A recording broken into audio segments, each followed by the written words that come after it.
ഓം ശ്രീ ഗുരുഭ്യോ നമ. ജ്യോതിർഗമ ചാനലിലേക്ക് ഏവർക്കും സ്വാഗതം.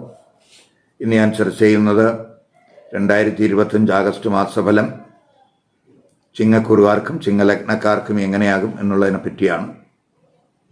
അതായത് മകം, പൂരം, ഉത്രം നക്ഷത്രത്തിൻ്റെ ആദ്യപാദത്തിൽ പെടുന്നവർക്ക് ആഗസ്റ്റ് മാസം എങ്ങനെയാകും എന്നുള്ളതാണ്. ഇപ്പോൾ ചിങ്ങക്കുറുകാരുടെയും ചിങ്ങലഗ്നക്കാരുടെയും ആഗസ്റ്റ് മാസത്തിലെ ഗ്രഹസ്ഥിതി എങ്ങനെയെന്ന് നോക്കാം. ജന്മ ലഗ്നരാശാധിപനായിട്ടുള്ള സൂര്യൻ ആദ്യപകുതി 16 വരെ 12-ലും അതിനുശേഷം ജന്മരാശിയിലേക്കും രാശി മാറുന്നു. ചൊവ്വ 2-ൽ സ്ഥിതി തുടരുന്നു.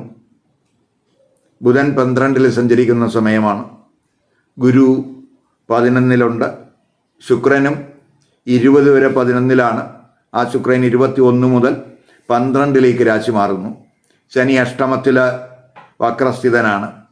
രാഹു 7-ലുണ്ട്. കേതു ജന്മരാശിയിൽ സഞ്ചരിക്കുന്ന സമയമാണ്. അപ്പോൾ ഇവിടെ ഈ ഗ്രഹസ്ഥിതി അനുസരിച്ച് ചിങ്ങക്കുറുകാരുടെയും ചിങ്ങലഗ്നക്കാരുടെയും ആഗസ്റ്റ് മാസത്തെ ആരോഗ്യസ്ഥിതി എങ്ങനെയെന്ന് നോക്കാം. ആരോഗ്യസ്ഥിതി നോക്കുമ്പോൾ ജന്മരാശിയിൽ കേതു ഉണ്ട്. ജന്മരാശിയാധിപൻ 12-ലാണ്. പൊതുവേ ഒരു ഇമ്മ്യൂണിറ്റി കുറവ്, ഒരു സുഖക്കുറവ്, ഒരു സംതൃപ്തി ഇല്ലായ്മ, ഒരു ടെൻഷനൊക്കെ അവർക്കുണ്ടാകാവുന്ന സമയമാണ്. ചിലർക്ക് നയന സംബന്ധമായി എന്തെങ്കിലുമൊക്കെ ഇഷ്യൂസ് ഈ സമയത്ത് ഉണ്ടാകാം. പ്രത്യേകിച്ച് ആഹാരത്തിൽ ഒരു കെയർ വേണ്ടുന്ന സമയമാണ്. ദന്തരോഗങ്ങൾക്ക് സാധ്യതയുണ്ട്. ശനി അഷ്ടമത്തിൽ വക്രത്തിൽ സഞ്ചരിക്കുന്നുണ്ട്. ചിലർക്ക് മുമ്പ് വന്ന എന്തെങ്കിലും ആരോഗ്യ പ്രശ്നങ്ങൾ വീണ്ടും വരാൻ സാധ്യതയുണ്ടെന്നും കൂടെ മനസ്സിലാക്കുക. രവിയും കേതുവായിട്ടുള്ള യോഗമൊക്കെ അവസാനത്തെ പകുതി വരുന്നുണ്ട് ജന്മരാശിയിൽ. അത് മാനസികമായിട്ട് ഒരു പിരിമുറുക്കം ഈ കുറുകാർക്കുണ്ടാക്കാം.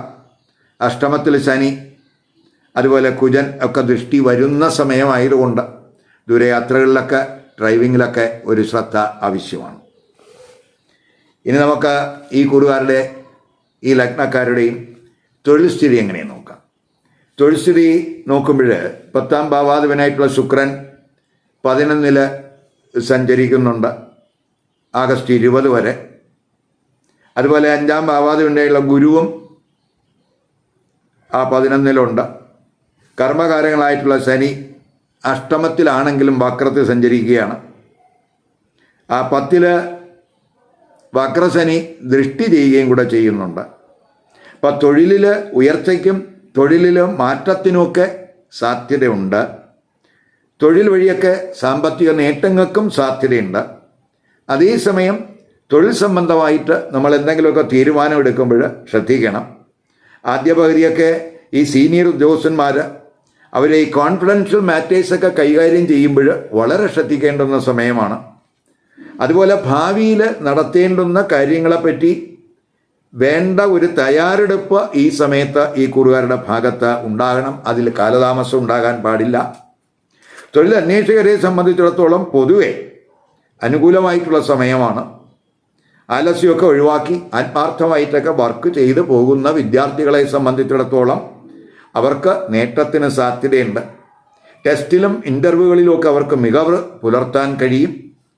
സുഹൃത്തുക്കൾ വഴിയോ സോഷ്യൽ കോണ്ടാക്റ്റ്, സാമൂഹ്യ ബന്ധങ്ങൾ വഴിയോ ഒക്കെ അവർക്ക് തൊഴിൽ ലഭിക്കുന്നതിനൊക്കെ അനുകൂലമായിട്ടുള്ള ഒരു ഗ്രഹസ്ഥിതിയായിട്ട് പറയാം. വിദേശത്ത് വർക്ക് ചെയ്യുന്നവർക്ക് ആദ്യ പകുതി അനുകൂല സമയമായിട്ട് കാണുന്നുണ്ട്. ഇനി ബിസിനസ്സുകാർക്ക്, ഇപ്പോൾ ബിസിനസ്സുകാരെ സംബന്ധിച്ചിടത്തോളം അവർക്ക് അടുത്ത കാലത്തുണ്ടായിട്ടുള്ള ഒരു മെല്ലപ്പോക്ക്, അതിൽ ഒരു ആശ്വാസം ഉണ്ടാകും. ഗുരുവും ശുക്രനൊക്കെ 11-ലാണ്. അത് ഗുണം ചെയ്യും. 7-ാം ഭാവാധിപനായിട്ടുള്ള ശനി അഷ്ടമത്തിലാണെങ്കിലും ഇപ്പോൾ അത് വക്രത്തിലാണ് സഞ്ചരിക്കുന്നത്. അതൊക്കെ ബിസിനസ്സിൽ വന്ന തടസ്സങ്ങൾ മാറ്റുന്നതിനും ആ പ്രയാസങ്ങളൊക്കെ അതിജീവിക്കുന്നതിനും അവർക്ക് കഴിയും. അതുപോലെ ബിസിനസ്സിൽ പ്രവർത്തനങ്ങൾ കാര്യക്ഷമമാകും എന്ന് തന്നെ പറയാം. വിദേശ വിപണനമൊക്കെ നടത്തുന്നവരെ സംബന്ധിച്ചിടത്തോളം അവർക്ക് അനുകൂല സമയമാണ്. 7-ൽ രാഹുവിൻ്റെ സ്ഥിതിയൊക്കെ ഉണ്ട് എന്നുള്ളതുകൊണ്ട് ബിസിനസ് സംബന്ധമായിട്ട് നമ്മൾ തീരുമാനം എടുക്കുമ്പോൾ വളരെ ആലോചിച്ച് വേണം. എടുത്തു ചാടി വേഗത്തിൽ പൊടുന്നനെ ഒരു ഡിസിഷൻ ബിസിനസ് സംബന്ധമായിട്ട് എടുക്കാതിരിക്കാൻ ശ്രദ്ധിക്കുക. ഗുരുദൃഷ്ടി 7 ഉള്ളതുകൊണ്ട് ഈ ഒരു നിയന്ത്രണം, അപ്പോൾ എടുത്തു ചാടി ഒരു തീരുമാനം എടുത്താലും അതിലൊരു നിയന്ത്രണം നൽകുന്നതിന് ആ ഗുരുവിൻ്റെ 7 ദൃഷ്ടിക്ക് കഴിയും. ഇനി വിദ്യാർത്ഥികൾക്ക്, ഇപ്പോൾ വിദ്യാർത്ഥികളെ സംബന്ധിച്ചിടത്തോളം 5-ാം ഭാവാധിപനായിട്ടുള്ള ഗുരു 11 നിൽക്കുന്ന സമയമാണ്. അതുപോലെ 5ലേക്ക് ആ ഗുരുവിൻ്റെ ദൃഷ്ടി ഉള്ള സമയമാണ്. ഗുരുവും ശുക്രനും ഒക്കെ 5 ദൃഷ്ടി ചെയ്യുന്നുണ്ട്. അത് പഠിതാക്കളെ സംബന്ധിച്ചിടത്തോളം ഗുണാനുഭവം ഉണ്ടാക്കും. വക്രശനി 5 ദൃഷ്ടി ചെയ്യുന്നു എങ്കിലും ഗുരുവിൻ്റെ ദൃഷ്ടി 5 ഉള്ള സമയമായതുകൊണ്ട് ആ ശനിയുടെ ദൃഷ്ടി കൊണ്ടുണ്ടാകുന്ന ദോഷങ്ങളെല്ലാം പരിഹരിക്കാൻ ആ ഗുരുവിൻ്റെ ദൃഷ്ടിക്ക് കഴിയും. അതുപോലെ ഈ സമയത്ത് പ്രത്യേകിച്ച് ഗ്രൂപ്പായിട്ടൊക്കെ പഠനം നടത്തി പോകുന്ന വിദ്യാർത്ഥികളെ സംബന്ധിച്ചിടത്തോളം അവർക്കൊരു കോമ്പറ്റീറ്റീവ് സ്പിരിറ്റ് ഈ സമയത്ത് കൂടും. അത് അവർക്ക് നല്ല പെർഫോമൻസ് കാഴ്ചവെക്കാൻ അവരെ സഹായിക്കും. അതുപോലെ ഇഷ്ട വിഷയങ്ങളിൽ അഡ്മിഷൻ ആഗ്രഹിക്കുന്നവർക്ക് അനുകൂല സമയമാണ്, അത് സാധ്യമാകും. ഉന്നത പഠനം കാര്യക്ഷമമാകും എന്ന് തന്നെ പറയാം. ഇപ്പോൾ ഗവേഷണ വിദ്യാർത്ഥികൾക്കും പൊതുവെ അനുകൂല സമയമാണ്. ഇപ്പോൾ വിദേശത്ത് പഠനം ആഗ്രഹിക്കുന്നവർക്കും അനുകൂലമായിട്ടുള്ള ഒരു ഗ്രഹസ്ഥിതി എന്ന് തന്നെ പറയാം. ഇനി ധനസ്ഥിതി ചിന്തിക്കുമ്പോൾ ഗുരുശുക്രയോഗം 11 നേട്ടത്തിൻ്റെ സ്ഥാനത്ത് 2 ശുഭഗ്രഹങ്ങൾ ഗുരുവും ശുക്രനും. അപ്പോൾ സാമ്പത്തിക നേട്ടങ്ങളുടെ സമയം എന്ന് പറയാം. വിവിധ സോഴ്സുകളിൽ നിന്ന് ധനാഗമം ഉണ്ടാകും. ഗുരു അഷ്ടമ ഭാവാധിപനായിട്ട് 11 നിൽക്കുന്നത് കൊണ്ട് ചിലർക്ക് അവർ പ്രതീക്ഷിക്കാത്ത മേഖലയിൽ നിന്ന് സാമ്പത്തിക നേട്ടം ഉണ്ടാകാനും സാധ്യതയുണ്ട്. അതേസമയം 2ഉം 11ഉം ഭാവാധിപനായിട്ടുള്ള ബുധൻ, ആ ബുധൻ 12 നിൽക്കുന്നു എന്നുള്ളത് കൊണ്ട് ജന്മലഗ്ന രാശാധിപനായിട്ടുള്ള സൂര്യനും 16 വരെ 12 നിൽക്കുന്നു എന്നുള്ളത് കൊണ്ട് അവർക്ക് ചെലവ് കൂടാൻ സാധ്യതയുള്ള സമയമാണ്. പ്രത്യേകിച്ച് ആദ്യത്തെ 2 വാരം ചെലവ് കൂടും. അപ്പോൾ പ്രത്യേകിച്ച് ആഗ്രഹങ്ങൾ 11 ഗുരുശുക്രന്മാർ നിൽക്കുമ്പോൾ, ഇച്ഛാപൂർത്തി സ്ഥാനത്ത് 2 ശുഭഗ്രഹങ്ങൾ നിൽക്കുമ്പോൾ അവരുടെ ചില ആഗ്രഹങ്ങളൊക്കെ ഇപ്പോൾ സാധിക്കും. അതിനു വേണ്ടിയുള്ള പണച്ചെലവ് ഈ സമയത്ത് ഉണ്ടാകും. അപ്പോൾ കഴിയണതും വരവിനനുസരിച്ച് ചെലവും കൂടുന്ന സമയമാണ് എന്ന് മനസ്സിലാക്കി ശ്രദ്ധിച്ച് പോകേണ്ടുന്ന സമയമാണ്. ഇനി വിവാഹം, ദാമ്പത്യബന്ധം, കുടുംബജീവിതം എങ്ങനെ നോക്കാം. ഇപ്പോൾ 7-ാം ഭാവാധിപനായിട്ടുള്ള ശനി ഇപ്പോൾ അഷ്ടമത്തിലാണ് എങ്കിലും അത് വക്രത്തിൽ സഞ്ചരിക്കുകയാണ്. മാത്രമല്ല ഗുരുവും ശുക്രനും ഒക്കെ നേട്ടത്തിൻ്റെ സ്ഥാനത്താണ് നിൽക്കുന്നത്. അപ്പോൾ 7 ഗുരുവിൻ്റെ ദൃഷ്ടിയുള്ള സമയമാണ്.